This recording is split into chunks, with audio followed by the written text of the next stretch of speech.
வணக்கம் from RB construction. இன்னைக்கு நம்மளுடைய கன்ஸ்ட்ரக்ஷன் சைட்ல இருக்கோம்.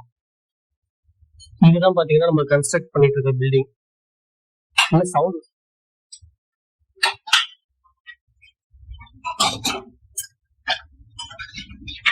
பையா பையா என்ன பண்ற? நிறுத்து, ஸ்டாப் ஸ்டாப் நிறுத்து.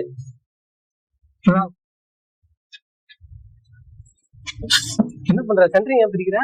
10 days கான்கிரீட் போட்டாச்சு. 4 நாள் தான் ஆகுது கான்கிரீட் போட்டு. இப்ப பிரிக்க கூடாது. ஒரு ரூப்கா சென்ட்ரிங்னா சைடு மட்டும் தான் பிரிக்கணும், பாட்டம் பிரிக்க கூடாது. 14 days ஆகணும். 14 days ஆனாதான் நிக்கால் பண்ணணும். இதுதான் செய்யக்கூடாத செயல். இது பாத்தீங்கன்னா ரூப் சென்ட்ரிங். இது சைடு மட்டும் தான் பிரிக்கணும். சைடு பிரிச்சுட்டு கீழே ஸ்லாப்லாம் பிரிக்கிறது பாத்தீங்கன்னா மினிமம் 14 days. ஐஎஸ் கோட் பிரகாரம் மினிமம் 14 days to 21 days கிட்ட நம்ம பிரிக்க வேண்டியிருக்கும். ஸ்பேனை போட்டு மாறுபடும்.